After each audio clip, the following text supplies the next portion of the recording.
இப்ப நம்ம பகுதியில பார்த்தீங்கன்னா, கரூர் மாவட்டம் கடவூர் ஒன்றியத்தில பார்த்தீங்கன்னா, தரங்கம்பட்டியிலருந்து தெற்குல மட்டும் எடுத்துக்கிட்டீங்க அப்டின்னா வந்து, இப்ப இந்த 100 நாள் வேலை திட்டம்ன்றது இருக்கு இல்லைங்களா? 100 நாள் வேலை திட்டம்ன்றது பார்க்க போனீங்கன்னா வந்து, ஆ எல்லாருமே வந்து எல்லா ஊர்கள்லயும் இப்ப என்ன நடக்குதுன்னு கேட்டீங்கன்னா, ரூ. 300லேருந்து ரூ. 350 வரைக்கும் இப்ப சம்பளம் குடுக்குறாங்க. ஊதியமா வந்து ரூ. 350 வரைக்கும் வருதுன்னு வச்சுக்கோங்களேன்.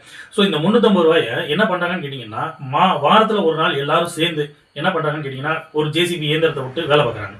இந்த இயந்திரத்த விட்டு வேல பார்க்கறதுக்கு யார் அனுமதி குடுத்தது? இது எல்லா பகுதியிலும் உள்ள விஏஓ, கிளர்க்ல இருந்து, ஆர்ஐலேருந்து, தாசில்தார்லேருந்து எல்லாத்துக்கும் தெரியுது. சரிங்களா? இங்க வந்து எதுக்காக இங்க வந்து இந்த திட்டத்த கொண்டு வந்தது முதல்ல? இந்த திட்டம் கொண்டு வந்ததனுடைய நோக்கமே வந்து மக்கள் வந்து வேலை செய்து, பிசிக்கலா வேலை செஞ்சு, அதுக்கான ஊதியமா தான் வந்து இத குடுக்கணும்ன்றது தான் கொண்டு வந்தது. அந்த 100 நாள் அட்டையிலே பார்த்தீங்கன்னா வந்து உங்களுக்கு அதனுடைய வரையறுக்கப்பட்ட விஷயங்கள் எல்லாமே அதுல வந்து குடுத்துருக்காங்க. ஆனா வந்து இத பின்பற்றது யாருமே கிடையாது. எந்த ஊராட்சியிலுமே இத பின்பற்றது கிடையாது. இப்ப இந்த கடவூர் பகுதியிலிருந்து இந்த தரங்கம்பட்டி பகுதியிலிருந்து கடவூர் வரைக்கும் நீங்க அப்படியே நீங்க ஒரு ஒரு வண்டியில போய் பாருங்க. எவ்வளவு விவசாயம் நடந்த பகுதிகள் எல்லாமே இன்னைக்கு வந்து வெறும் முட்புதர்களா தான் இருக்குது. இந்த இந்த பகுதி எல்லாமே வந்து இங்க வந்து வானம் பார்த்த பூமியா தான் இருந்துச்சு. எல்லாமே வானம் பார்த்த பூமியாவே இருந்தாலும் கூட வந்து விவசாயங்கள் பெரிய அளவுல செய்யப்பட்டது. ஆனா இந்த குறிப்பிட்ட ஒரு 4, 5 வருஷங்கள்ல பார்க்க போனீங்கன்னா ரொம்ப வறட்சி வந்து அதிகமா இருக்குது.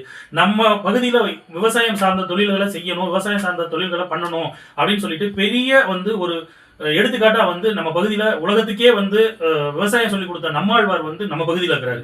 அந்த நம்மாழ்வார சொல்லிக் கொடுத்த வழியில நடத்துறதுக்கு நம்ம கரூர் மாவட்டத்துல, கரூர் ஒன்றியத்துல நம்ம அதை செய்யறதே இல்ல. ஒரு செடி வைக்கணும் அப்படின்னா வந்து தண்ணி இல்லைன்னு நம்ம உடனே ஈஸியா ஒரு காரணம் சொல்லிடும். ஆனா அந்த செடி வந்து தண்ணி வந்தாலும் தண்ணி இல்லைனாலும் ஒரு கத்தாழையை நட்டு வச்சு அதன் கூட வந்து ஒரு ஒரு செடியை வைக்கலாம் அப்படிங்கிறது ஒரு கான்செப்ட்லாம் வந்து ஐயா நம்மாழ்வார் நமக்கு சொல்லிக் கொடுத்துருக்காரு.